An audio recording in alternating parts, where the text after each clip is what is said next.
you are allowed as a coach to challenge a bit, because this brings better views, better ideas if you push back sometimes in a good way.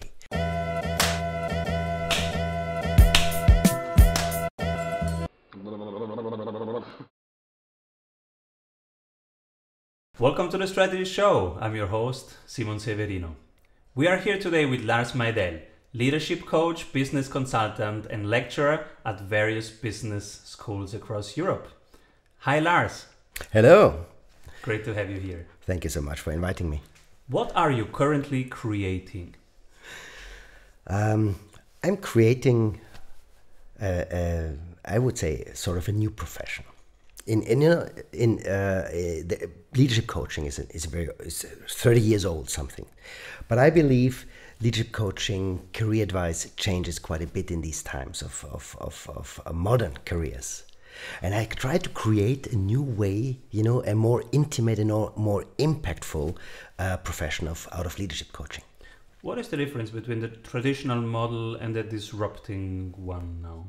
What's changing? I think what's changing is, it's my subjective perception because this is a market where coaches don't mingle in that way and exchange. But I would say coaching has seen from the life coaching direction to be very much on the supportive part.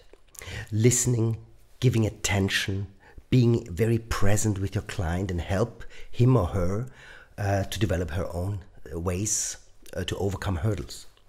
And I believe that when supporting is extremely important to build up the trust, especially in the beginning of the coaching sessions. But then you also have the right to challenge your client, to be a bit, pushy sometimes. It's the loving boot. And I think this is something that is number one, that has to be part of coaching to be impactful. Second, careers are changing. When before you had been a coach for the oil industry, or you've been a coach for an industry segment, you knew how these careers went well or were developing in a certain area. I believe now coaches, top coaches, are much more confronted with various career paths.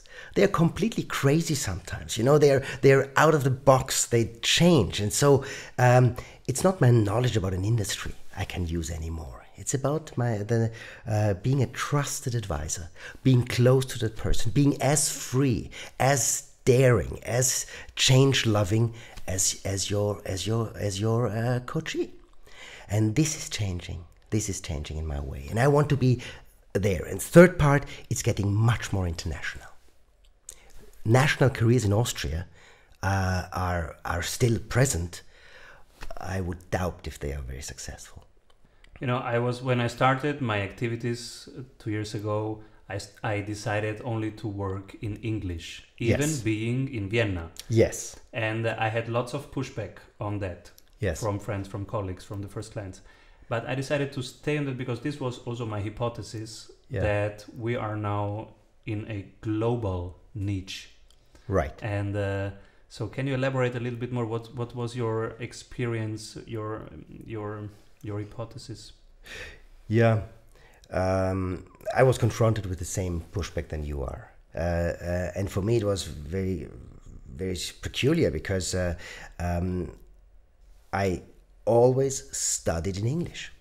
I did my first science water management study in Austria in German, but all the rest, my MBA, the Master of Business Informatics, and the coaching profession, I learned in English. So of course I used English because I didn't even know the German professional phrases, and the pushback was huge.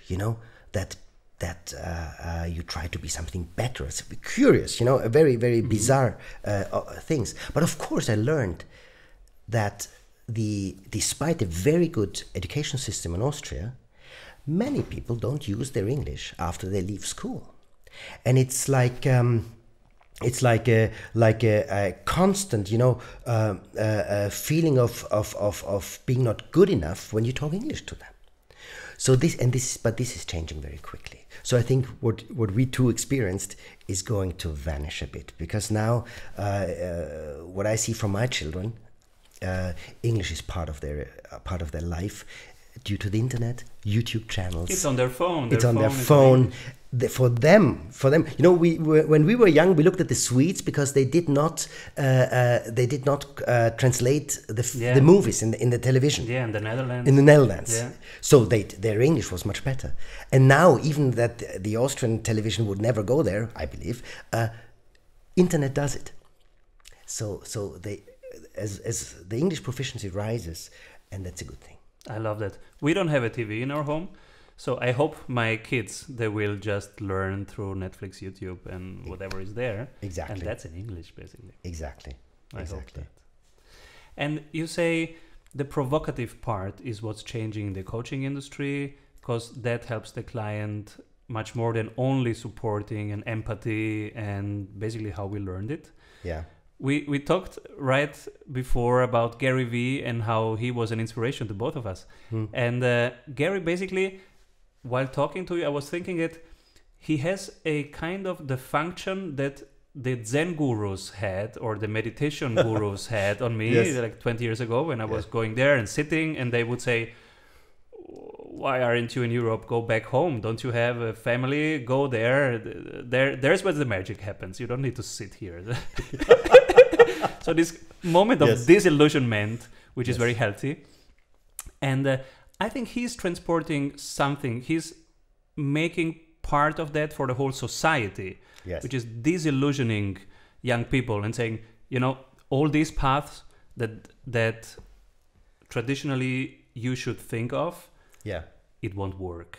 You need to get on your own feet as fast as possible. Just document what you are and what you do, and start from there, small steps every day. Yes. I would not say provocative, because sometimes you do an intervention that is paradox. Because then it's so funny that your coachee realizes that how maybe he rethinks his or her message in that moment. I would rather call it challenging.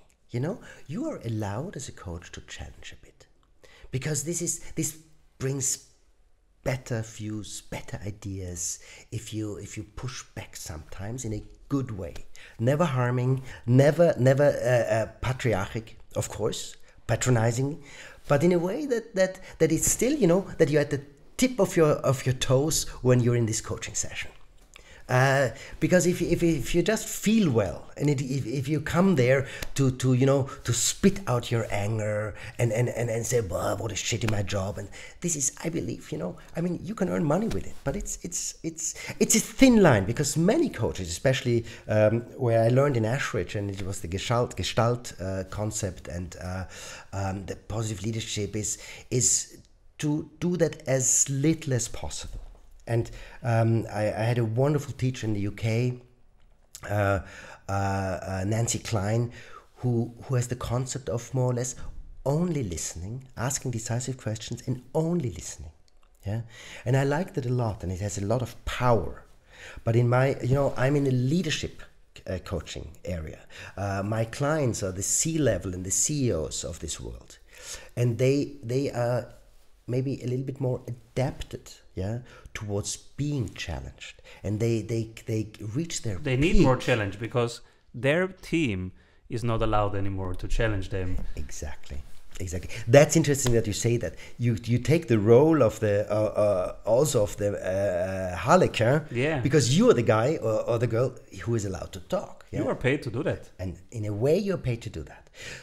Yet I know every time I do that, and that's why I say I create this profession, because it's trial and error, of course, and sometimes you hurt people. It happens not very often, but it's you don't see it, you don't realize it. Sometimes I realize it too late when you challenge too much, and then you get a feedback like, Lars, the next time it shouldn't hurt so much. That's an alarm sign. So I'm very careful. And the other thing is, when you challenge and your coachee really takes it on and says, "You're so right," and thank you for that message. You know what then? There is a natural instinct to do it again and again and again, and to challenge even more, to be sucked into that joyful feeling that you have an impact, that you see.